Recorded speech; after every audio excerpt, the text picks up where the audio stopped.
My name is Kate Keatley and I am the Head of Support and Service Development here at Blood Cancer UK, and I'm going to be hosting our session. Just a bit of background why we are hosting a session like this. But we, on our support services, we have been absolutely inundated with questions, which is completely understandable, about the vaccination programme and what this means to the blood cancer community, particularly considering the fact that we're hearing more and more about the how effective the vaccine is for many of our community who are immunocompromised or immunosuppressed. So we as an organisation are doing a huge amount of work in this area to try and understand that more and what that might mean, and looking to bring together our research network to answer some of the questions that our community are posing to us. And we are absolutely dedicated to keeping our community up to date with our progress here. But while we are talking about kind of the progress that's been done here, we're very aware that there is a lot that we don't know about the effectiveness of the vaccine. And that's something that we know our community is struggling with on many different levels, which is why we've brought together the panellists that we have for the session today. And I am joined by some fabulous colleagues that I want to ask to introduce themselves here before we start. So I will pass over to Andy first for an introduction. Hi, thanks. So my name's Andy Pettitt. I'm a blood cancer doctor and researcher from Liverpool. Thank you very much. And Christian, can we come to you next? Hello, everyone. My name is Christian Williams and I'm a clinical psychologist. I work in the Haemato-oncology service at King's College Hospital in London. Thank you very much. And Precious? Thanks, Katie. Hi, everyone. My name is Precious. I'm a Bloodwise ambassador. I had chronic myeloid leukemia, so I'm here to give the patient's perspective. Great. Thank you very much indeed. And today we're going to be talking about all sorts of things, including vaccine delivery, vaccine effectiveness, mutations, and what all of these questions mean around understanding risk, decision-making through uncertainty, and anxiety around life getting back to some degree of normality and what that might mean for our community. So I think we need to get going. So I want to come to Christian first, because whilst we know more and more about coronavirus and the vaccination programme, there have been so many issues and so many new things for our community to think about and manage over the past year. And long periods of uncertainty in between all of that. So could you just set the scene for us a little bit and give us an overview about why this makes decision-making and feelings of anxiety so common and challenging for people? Yeah, of course. So I think the first thing to say is that people feeling anxious at the moment, that's normal, that's healthy. It's still difficult, but it's a very, very understandable response to the situation that we're in at the moment.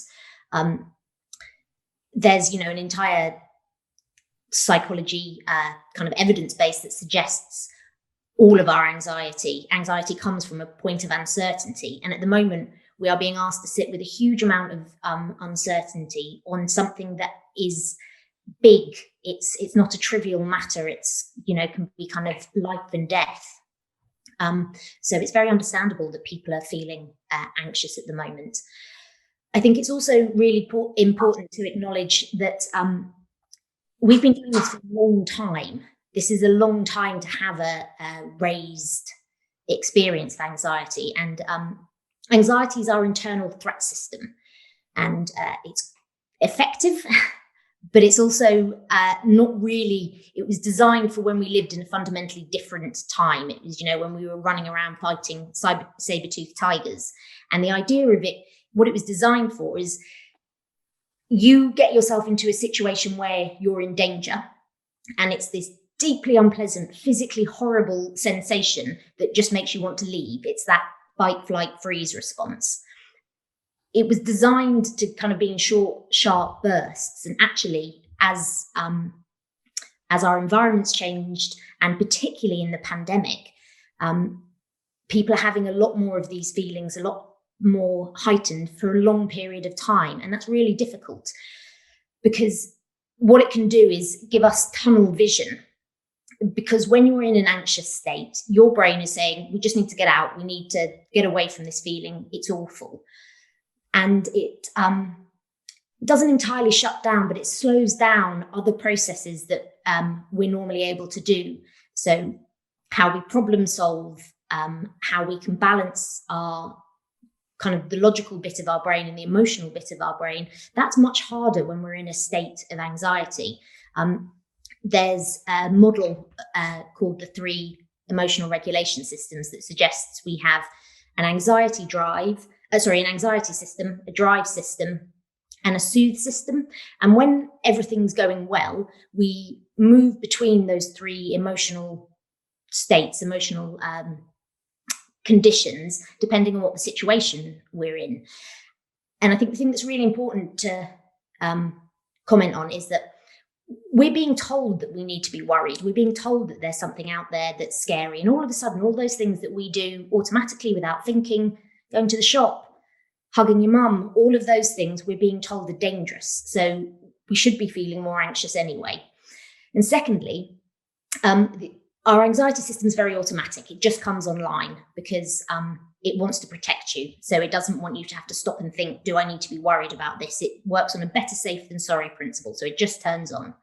Our drive system, which is about achieving things, and our soothe system, which is about calming and being in the moment, they take much more active input.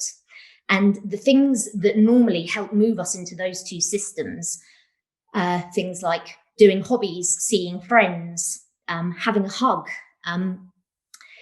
And those are things that, because of the lockdown, have been taken away for a lot of people. And it's the soothe system that normally acts as the brakes on the anxiety system, or that threat system.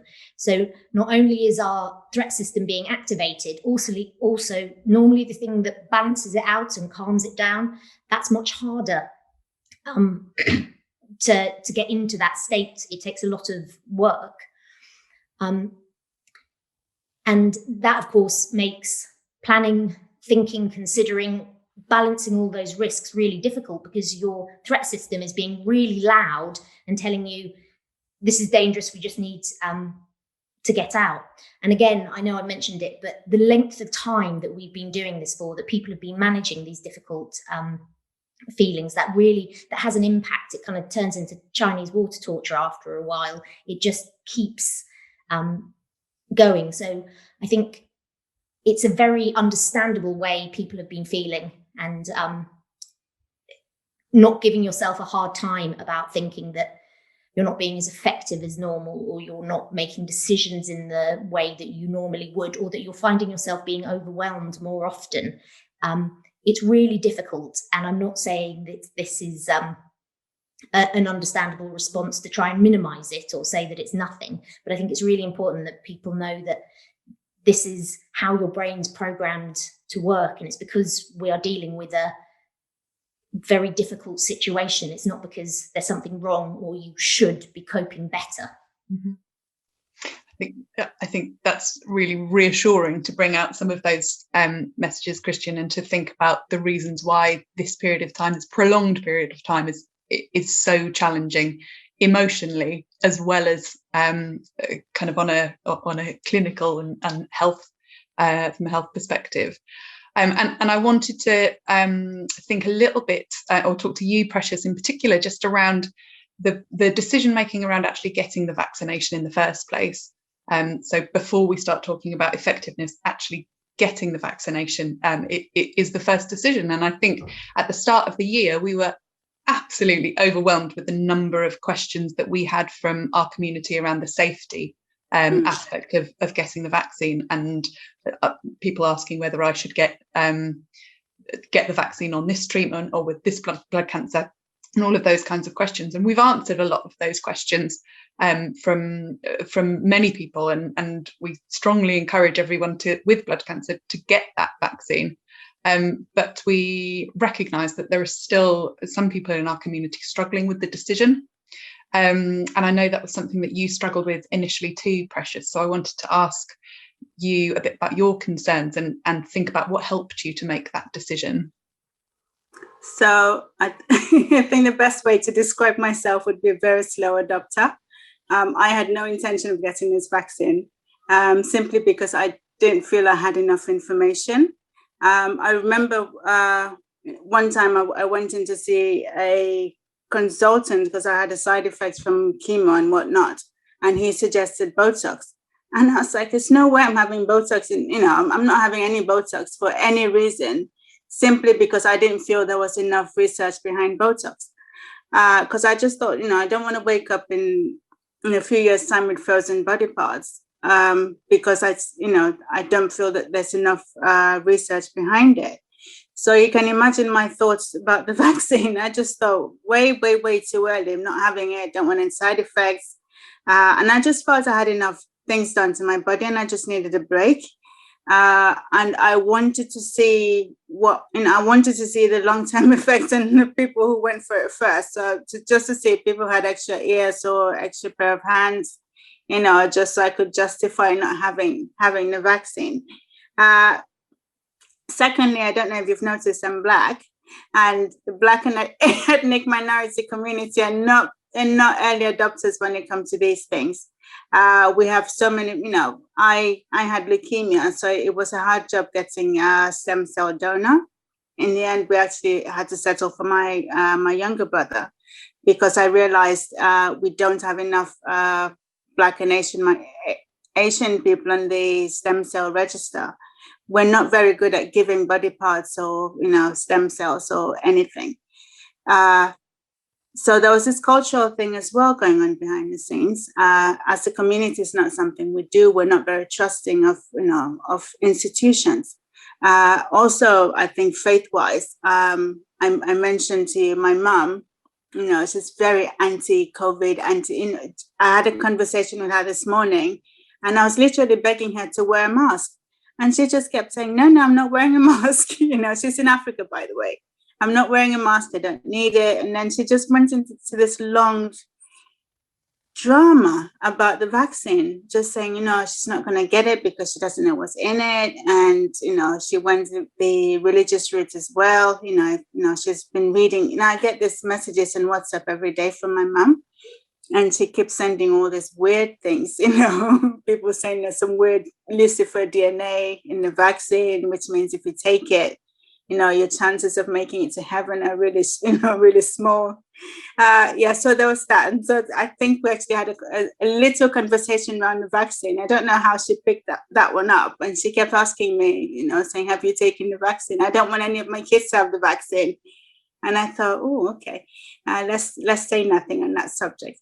But that's the world that's the world I'm from. That's the world I know. Conversations I have with my friends, no one wants to take the vaccine. So when I eventually got that text message, I was actually scared. And I just thought, actually, maybe, I've been shielding for a year now. And I did think, okay, maybe you need to have this vaccine to protect yourself and other people. So what I did, instead of reaching out to my community, I reached out to my Bloodwise family, because there were people who had walked in my shoes. There are people who've had cancer. They've had to think about this vaccine and they've had to make decisions. So I did put something out on Facebook and asked for help. And people actually talked to me and responded to me. And I spoke to people in the medical profession as well. When I actually went to have my vaccine, I was vaccinated by an Asian doctor. For some reason, that was important for me, because that was someone from the same community. So I was able to just sit him down and ask a million questions before making up my mind to have that vaccine. Thank you, Precious. I think that's really important to understand the complexities of concerns from people from all kinds of different backgrounds and their experiences and how they've grown up to understand how vaccinations might work and affect people. But I think understanding your journey through that was really helpful, and kind of pointing out the importance of peer-to-peer support, and also that support from your healthcare team is something that we would absolutely agree with. Andy, I wanted to bring you into that conversation actually as well, and just get your thoughts on guidance that you were giving your patients about this issue, and if you had a message for people who might still be hesitant about getting the vaccine. Sure. I guess anything I say is going to sound rather simplistic against what Precious has very effectively and eloquently sort of captured in terms of the complexity of the decision making that needs to take place. So from my purely medical perspective, there are two things to think about really in terms of vaccine decisions. There's the question of how safe it is and the question of how effective it's going to be.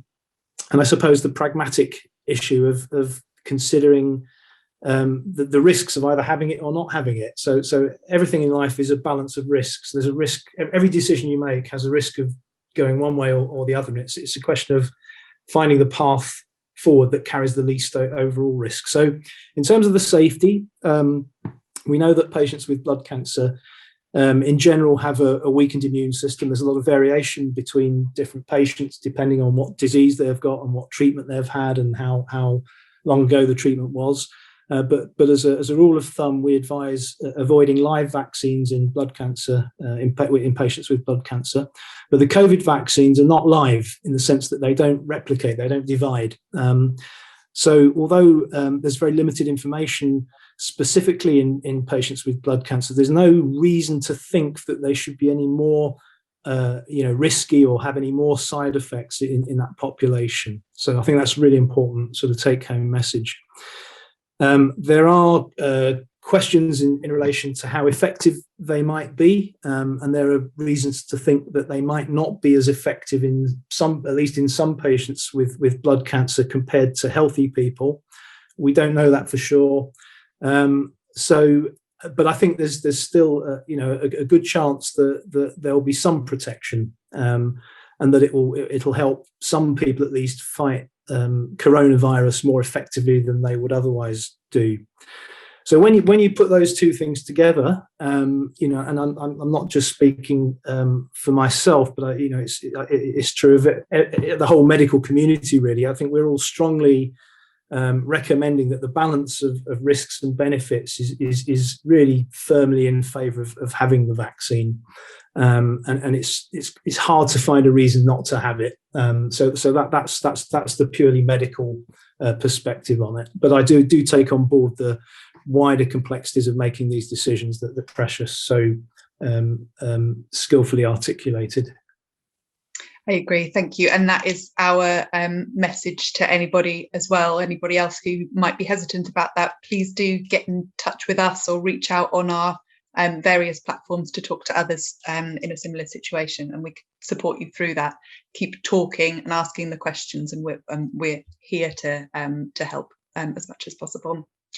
But Andy, I think that led us really nicely into the next question, actually, where we do want to focus more on understanding effectiveness of these vaccines. And whilst the rest of the UK has been given that roadmap out of lockdown from the government, we know that there are other considerations for our community. And some of that is around how effective the vaccine actually may well be for them. So the government has committed to funding research that's needed into this area, and a study called Octave has been set up. We at Blood Cancer UK are very aware that the spread of blood cancer conditions within Octave isn't as broad as it needs to be.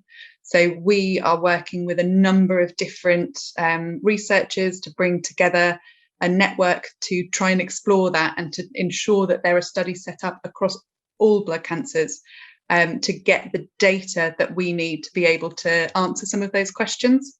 We're also ensuring that we're bringing the priorities of our patient community into that conversation and using that data to answer some of those questions. And we'll use that to shape some of the work we need to do around recommendations for long-term effective protection for our community as well.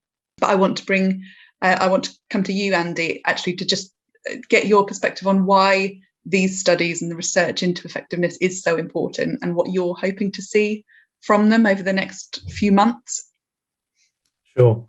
Thanks. So I think the key question, as we've already discussed, really is to have a better understanding of how well COVID vaccines work in different clinical situations in patients with different diseases at different points in their treatment and after different treatments and so on.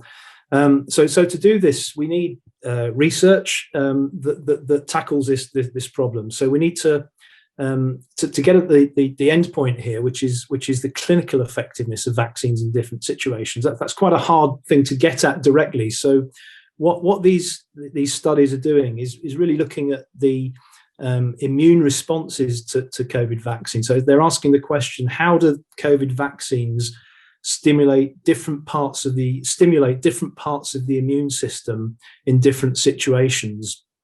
So we know that the effectiveness of the immune system against COVID is a complex business. It can involve antibodies, it can involve other parts of the immune system, T cells, etc. We don't know which of those elements of the immune system is most important in protecting us against COVID. So those studies are ongoing, and hopefully before too much longer we'll start to understand that a bit better. But in the meantime, it's really important that we do these studies in patients with blood cancer to understand how the vaccines affect the immune system. How they affect the B cell responses that produce antibodies, the T cell responses that provide slightly different type of protection. And then by putting those bits of information together, we should be able to deduce how effective vaccines are in different clinical situations. So it's quite complex, and it's going to take a little while, but at the end of the day, it should help patients with difficult decisions that they have to make to do with how to avoid how much emphasis to place on mitigation strategies to avoid catching coronavirus, or even how to modify their cancer treatment to minimize the risks of COVID and so on. So without these studies, we're just working in a knowledge vacuum. So it's really important that we get this information and make sure that the collection of studies that are mapped out are successful. So we need to make sure that they get up and running as quickly as possible, and that they recruit effectively, and that the data is generated and analysed at the earliest opportunity, and also pulled together. So there's an opportunity here for researchers in different areas to combine their data and produce more power to the research that they do. So all of that's ongoing. Thank you, Andy. That's really comprehensive, and I think just really important to emphasise the although we know that all of this work is ongoing, but in the meantime, we want to look at different strategies to supporting people whilst we don't have that data and whilst we don't know. And I want to talk to Precious and Christian about that in a second. But before I do, you just mentioned there around antibody testing. And thinking about the response from B cells and from T cells. We've had a lot of questions from people saying, should I get an antibody test? What is an antibody test likely to tell me? Could you just tell us a little bit about your expectations about what blood cancer patients are likely to expect if they do get it, and what that actually tells us about their response? Sure. So as I said, the immune system has kind of two limbs to it. There's the B cells that make the antibodies, and the T cells that fight the virus in different ways. Antibodies are much easier to measure, and that's really what's driven the larger amount of information around antibodies. And I think it's important to realise that it's only one part of the equation. So easy to measure may or may not be the most important part of the immune system that fights the virus. Now, in healthy people, the antibodies and T cells are probably reasonably well coupled together. So if you detect good antibodies, chances are probably you've got reasonable T cells going on as well. The problem in patients with blood cancer is that those things can become uncoupled. So, for example, if it turns out that T cells are more important than antibodies, and you have a good antibody response, you might not be that well protected, but potentially think you are. So that could be a misleading situation to be in. And the converse is true. So if you don't have antibodies, you might have a good T cell response and actually be better protected than you think you are. So I think it's really important to bear that in mind. So at the moment, we just don't know what it means to have a good antibody response. We don't know how that translates into clinical protection. We don't know that properly overall in healthy people, and we know even less about that in people with blood cancers, and that's really important to bear in mind and understand, and of course, justifies why the ongoing research is so important. So we can start to unpick some of these issues. That's really helpful, Andy. Thank you. So Precious, maybe coming to you first, just given some of the uncertainties that Andy has mentioned there around what data might be coming out and kind of the antibody and T cell responses, and I think it's important to understand how you are coping with that uncertainty, and what you are doing to support yourself, whilst there aren't answers to those really important questions for our community. Have you got any thoughts on that? Yeah, I'm just doing the best I can. One thing I decided early on was I wasn't going to put an unnecessary pressure on myself. I also decided I was going to curate what news I got. I can't stop my mother sending messages on WhatsApp, but I can put them on mute. So messages, yeah. End of the week, just pick what you want and delete the rest. And Daily Mail is only 5 minutes reading a day. So I've just been really, really mindful about what information I allow. I've also I also talk to people a lot. So I surround myself with people I can talk to and just share things when things get a bit heavy.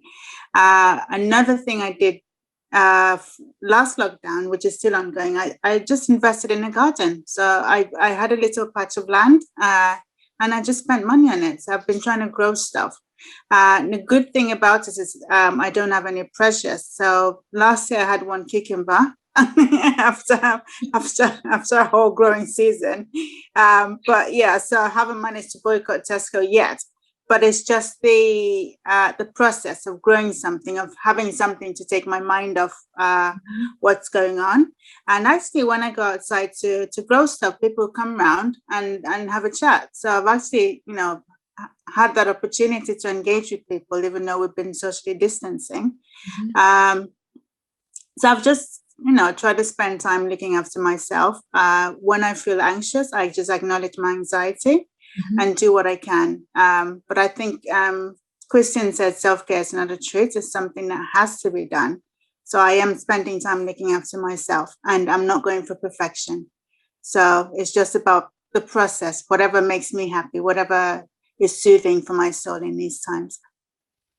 There's so much in there, Precious, that I think is so important to think about, and really useful to think about how you're able to do that. It's not kind of a blueprint for everybody, how everybody should be coping, but it's what makes you feel good, what works for you.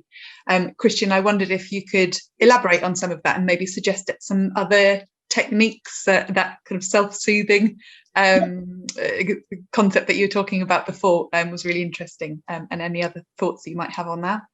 Absolutely. And I think, Precious, you described it beautifully there.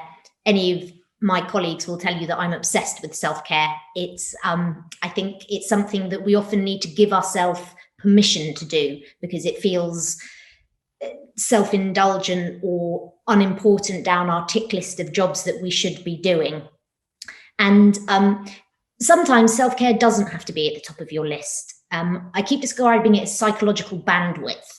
I can't think of a better term. I'm sure there's a proper one that I should know, but there is very little psychological in the world at the moment.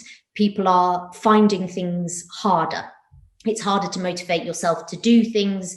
It's harder to take pleasure in things. And ironically, or kind of slightly unfairly, when we're feeling most stretched, that's when the self-care becomes most important. Mm-hmm. So if everything's feeling easy, then, you know, it kind of doesn't matter if you have a few late nights or eat unhealthily, for example. But when things are feeling tough, that's when you need to find that balance between, like Precious says, not looking for perfection, not pushing yourself too hard. So having that self-compassion, but also thinking about and acknowledging what are the things that make you feel better. So I mentioned diet and exercise, diet and sleeping there. It's very dull, but I know for me, I need to go to bed at a reasonable time. As much as I love it, I can't live off Deliveroo because it makes me grumpy, and that I need to take some exercise, and they are my kind of basics. And I think that's true for lots of people, not everybody, of course, but what are the basic things that you need to do that allow you to function and cope? That soothe drive that I was talking about. Sorry, I keep doing this with my hands. It's hitting the model, it's drawn in 3 circles. I realise it looks a bit odd. That soothe drive, that tends to be the one that people have the most trouble getting into, because as I said, the threat drive, it gets switched on without any help from us. The threat system, the drive system, we're more socialised into doing that. It's works off dopamine. It's the kind of experience you get when you screw up a piece of paper and manage to throw it into a waste paper basket, even though you've stood up and picked it up 4 times. It's worth doing it because you get that hit. But those kind of achievement-based things, we're more socialized into doing. Whereas the soothe system, which is the one that can regulate that threat system, we're often not so good at. And self-care is really key in allowing us to tap into that soothe system. Some things that can kind of are generally suggested. So mindfulness is often very helpful. I think it's suggested a lot. I've got to put my hands up. I am horrible at it. I reckon I do a 6-week course every year, and it's just not for me. So don't feel bad if it's not. But any type of kind of breathing exercises, meditation, colouring, anything that's asking you to concentrate within that moment. I would say be realistic about your expectations and what you're asking of yourself. These things take practice. So there's a breathing technique called 478, which there are lots of videos on YouTube, and it takes about, you're asked to do it for a minute and a half. It's not an instant cure, but it's something that if you practice, a lot of the people I work with, before they go to bed, it can be very helpful because it kind of helps you down regulate a little bit. And often, even if it's little bits, 2 or 3 minutes of counting your breath. There's also something called 5-finger breathing, which is the only mindfulness technique that I've ever got on with, because it's concrete enough that I can manage it. Again, lots of them on YouTube. They're often good places to start. I would say if you hate it, don't keep going. Look for something else. So there's something about being present in the moment that can be helpful. Structure and having a bit of shape to your day can also be very helpful. Precious makes a really good point about not being too perfectionistic or too hard on yourself about it. But especially if one's feeling flat or anxious, actually trying to do anything is really difficult. And if you're not forced to do anything, it's really hard to make yourself do anything. So you end up a bit awash. Personally, I really like tick lists. I find them quite helpful of things that I think, A, I want to do, B, I need to. it gives a sense of achievement, and it also helps me structure, evenings that used to be busy and now empty, and yet I still seem to struggle to do things. So I find that quite helpful. Timetabling things in can be very good. Again, this is me personally, but I think lots of people have found it helpful, putting it in your diary so that you're going to do something. That can be helpful in two ways. First of all, like I said, having a bit of that structure. So it's not just endless time. You've got a bit of shape and a bit of difference to your day. That can really help lift our mood. Also, if you put it in a diary, or if you, for example, book into a Zoom art class on a Wednesday night, if we make a public display, if we tell people we're going to do something, there's then a little bit of social pressure for us to do it. And actually that can be really helpful, because I think the thing with self-care is most people know what helps, but A, giving yourself the permission, and B, actually getting yourself to go for that 20-minute walk, it can be really difficult. So having something in a diary that you've told someone else that you're going to do it, that you've agreed with your husband that you'll do this on Thursday night, those things can help us slip into habits that help. I would say I always encourage people, when you're starting thinking about self-care, what helps you, do it at a point where you feel better.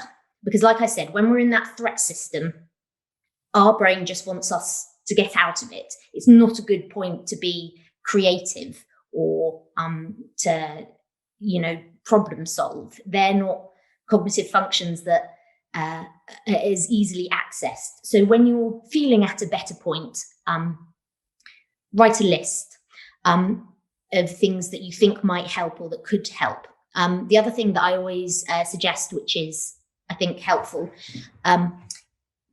if you think, I could think of 5 things that help, aim for 25, because actually what happens is, if we say, let's think of 5 things that lift my mood or help me feel less anxious generally, we limit ourselves to 5. If you go for 25, you'll end up putting down really small things, but it's, it's eating an elephant. Lots of little things can lead to the bigger change. So not just thinking about, I'm going to do a yoga class, also thinking about, I like having my morning cup of tea in the garden. Even, it doesn't matter how small it seems, even if it makes you feel 1% better, that's great, because it just keeps building.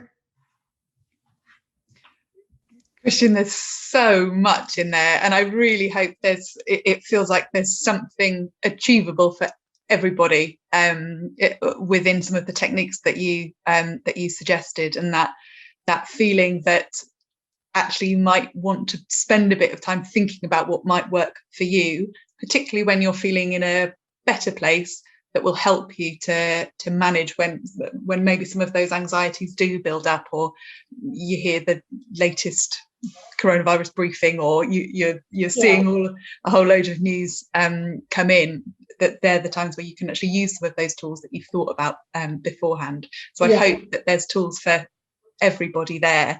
But also, if there's people listening who feel like there's something that really works well for them, then share it. Please do share it. I should have mentioned, tap up your friends and family, because often they're much better at pointing out things that you like or that you do, or they can recognize patterns. Other people are often much better at recognizing patterns, and they can point out to you and go, oh yeah, no, I do enjoy this, or I do feel better when I've done X, Y, or Z. So they can be really helpful. Mm-hmm. Absolutely, completely agree. And we do have a Blood Cancer UK online community forum as well, where there's a huge network of people affected by blood cancer who are sharing tips and things that work for them all the time. So if you haven't visited that yet, please do. It's a really good source of support there. I wanted to touch, but only briefly if we can, on one thing that whenever it comes up on the news, we get an influx of calls, and that is around mutations of the virus. And I think there's a lot of concern about what these mutations might mean in terms of spread, but also in terms of the effectiveness of the vaccine. And as we start talking about tweaking vaccinations to better fight mutations of the coronavirus strain, we've got questions around what are the safety procedures that are in place to ensure that the vaccine remains safe.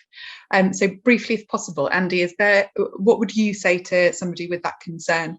Yeah, I mean, to keep it brief, there's nothing in relation to this that doesn't apply to healthy people, really. So these vaccines are likely to need tweaking, just like the seasonal flu. I think there are strong analogies with the seasonal flu virus. The tweaks are very, very small and don't require extensive safety testing. There are robust structures in place and processes to make sure that all of these tweaks are going to result in safe vaccines. So I think I can be strongly reassuring that there's nothing going to come through this that needs to generate undue concern. Great, that's really helpful. Thank you, Andy. Then sticking with you, Andy, we're conscious that the understanding the effectiveness of the vaccine is one, it's a very important part of the puzzle, but it is just one part, and there are other factors that are involved in how safe people in the blood cancer community might feel in kind of getting back to normality or some sense of normality. So what are your recommendations for your patients if they ask about the kind of what life might look like next month, for example? And important to think about next month because, of course, the government is talking about the 31st of March being the date where they're likely to advise the end of shielding. So what are the key factors you talk about with your patients around managing risks, kind of thinking about going back to normal? Thanks. Yeah, it's a really, really excellent question and something that all us doctors, talk to our patients about extensively. So I think the key thing here is that there's there are no absolute rights and wrongs. There's no divine wisdom here. It's decisions need to be individualized and tailored to individual circumstances, and they should take into account competing risks and priorities. So the sort of issues to think about are, first of all, what's the risk of acquiring the virus? And that, I guess, depends on how much of it is around. So, if we cast our minds back to last summer, everybody, relaxed because there wasn't much of it around, and the chances of picking it up were correspondingly low. There are issues, another issue is how close are you going to be in contact with other people, through work and so on. And what precautions can be taken, so is there scope for flexible working, slight changes in roles that put a little bit of distance between you and the general public and so on. So there's the risk of sort of exposure to the virus. And the other issue is what would happen if you actually caught the virus, if you were exposed to it. And there the issues are how healthy is your immune system. There's a big difference between, having had, blood cancer treatment 20 years ago and being perfectly fit and well versus just having had a bone marrow transplant, for example. And then there's the issue of, I suppose coupled to that, how likely are you to be immune to the virus? Have you already had it? Have you had the vaccine? What are the chances of you responding to the vaccine? And then let's not forget other risk factors as well. So it's not, blood cancer isn't the only risk factor for having a worse outcome with COVID. Age is still important. Other medical conditions are still important. Obesity, diabetes, heart, lung, kidney problems, etc. So it's part of a sort of bigger jigsaw. So these decisions are never easy, but they need to take into account all of these factors. And the pros and cons of doing one thing versus another just need to be weighed up, and the decision needs to be individualized. And this requires internal consideration, but also benefits from discussion with family, and also the specialist teams that are looking after people. So there's no right or wrong here. It's a very individualized thing. Thank you, Andy. I think that was a really comprehensive answer of the types of questions that people need to ask themselves. And Christian, I want to come to you in a second, just thinking about how people kind of own that and how people start to make that decision. But before I do that, I just want to come to Precious, actually, to think about what kinds of considerations you're making, particularly as that 31st of March date starts looming. What kind of things are you considering around managing your own risk at this point? I'm in a good position. I just joined a charity, and we're going to work from home till July. And even after July, they're going to consult people one-to-one, just to see how they can make things flexible. So I'm in a good position. I don't really want to be on the tube after 29th of March, to be honest. But again, what Andy said, it's an individual decision, and I pray employers will be flexible and supportive as well.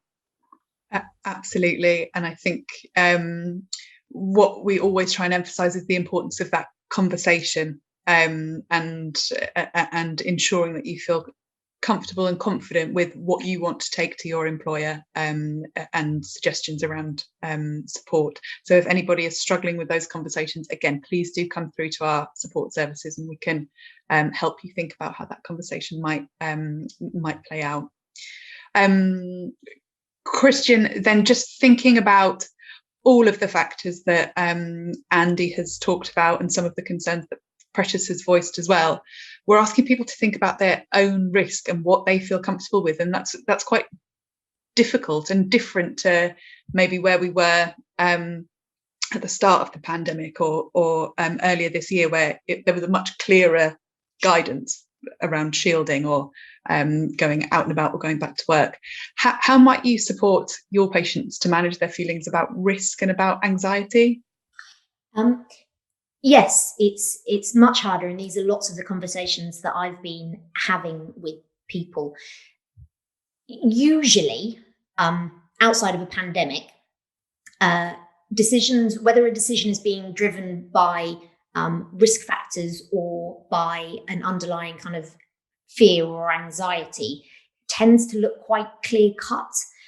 This is because there's so much that's so unknown. It does feel very grey. And I think that makes it really tough for people. I think what you've said about conversations is hugely important.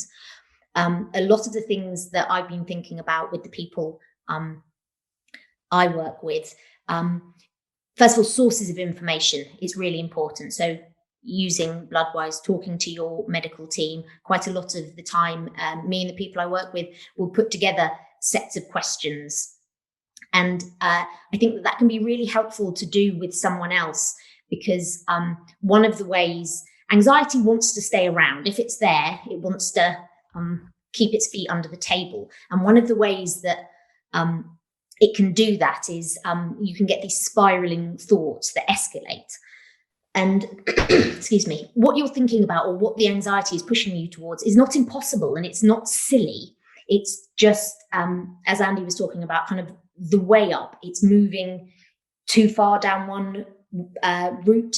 So if you, thought about your risk too much, about how dangerous it is walking down the street because you might get run over by a car, which you could do, you might never leave your flat. However, you'd miss out on the joy of being alive if you never left the flat. So the risk of, yes, but I'll walk on the pavement and I'll cross the road. And I know that that's a silly example, but I think that that's a really obvious way of illustrating when a genuine concern, I'm not going to play on the M25. Yep, sensible. That's thinking about what I need. And when it can kind of end up in the nth degree. So the things that help, yes, so definitely where your sources of information are from. Thinking about what the underlying question is you've got, because if it's, am I going to be 100% safe? It's really difficult, but no, because we're not ever 100% safe from the environment. And it's about finding that balance. I would say if, it's not suitable or someone doesn't feel it's too much of a risk to be going back to work, I think that's, all depends on individuals. That's perfectly sensible. I think one of the other things people can start thinking about is, as the rates come down, if you've been able to have a vaccine, etc., what are the things that I could safely do? So if you've been not going for a walk in the park on a Saturday, what would it be like pushing yourself to do something, not something risky, not something that you're really uncomfortable with, but maybe pushing that anxiety a little bit, because it's really hard shielding. It's being isolated, but it can also end up as a sort of, or certainly what I've been told by the people I work with, is it can feel like a safe cage almost. It's not that people want to stay there and they'd love to be able to go out and see people, but it also does feel safe and it feels a bit protected. And I think it's important to remember that you don't have to go from not, entirely shielding to working in an office with 45 people and getting on the tube every day. That would be too big a jump, even if it, from a purely psychological point of view, that would be a lot to ask yourself to do. So thinking about taking those little steps, what is safe but might feel a little bit challenging? What can I do to make that feel manageable, and so that I can push myself to do it, so that the world outside stops becoming this kind of scary, threatening place, which I think it would be very understandable if that's how people felt about it, because that's what we've been told for so long. I completely agree, and it feels like spending that time thinking about what those steps could be and what feels right for you is absolutely vital. So thank you so much for sharing that. We've got a lot more questions on our list, but I think actually at this point I want to close some of the questions that we've got here, but to just ask our panel to all just think about a key message that we want anybody who's listening to ensure that they take away with them, just to make sure that we get the most important points across. So could I ask Andy to go first on that? A key message from you, Andy. Sure. So I guess the top message is have the vaccine unless there's a very, very good reason not to. And secondly, I think everybody has to accept that decisions under these circumstances are based on risk management, and it's important to consider risk in a balanced way. There's a risk of doing something, a risk of not doing it, and I just encourage everybody to think very carefully about how competing risks and priorities stack up in this situation of evolving uncertainty. Thank you very much indeed. Precious, could I come to you for a key message, please? Yeah, I think what Andy said as well. I think educate yourself, read as much as possible. It's your choice to make, but do make sure your choices are informed. It's risky, but yeah. I don't want to tell anyone to have the vaccine, but I would say just read as much as possible and do what is right for you. But also make sure you have enough support as well. Speak to people. Don't just sit in a little bubble. There are people who know more than you do. There are people who've walked that walk. So speak to people, ask questions, and make your choice. Thank you. Really important message there. And Christian, can we finish with you, please? Well, I obviously have to say self-care because it's my favorite thing in the entire world. But as well as that, I think self-compassion is really important at the moment. I think that especially people, within my service, they take a lot on. They're not reaching out for help or support when they could be, and are kind of expecting themselves to be operating as if as if this, well, you know, I could normally manage this. It's okay to be finding this difficult. This is an incredibly difficult situation. And acknowledging that doesn't change the situation, but it can make it easier.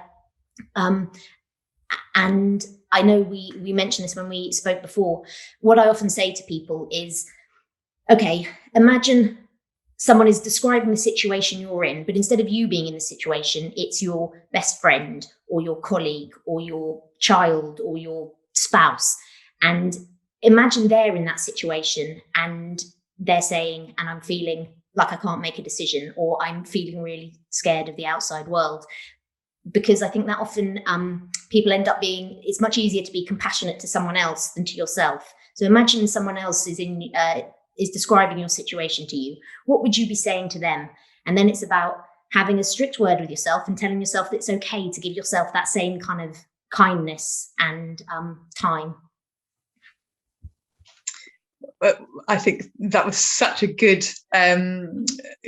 set of insights to end on from all three of you, and I hope there's something to take away for everybody listening. I hope there was some relevant points and some relevant support tools to help yourself as you're managing the uncertainty that's coming from not knowing how effective vaccines might be, but also in terms of that the timeline around the 31st of March and shielding potentially ending. We are in a time of a lot of uncertainty, but there are a lot of support tools available to you as well, one of which will be your treating team.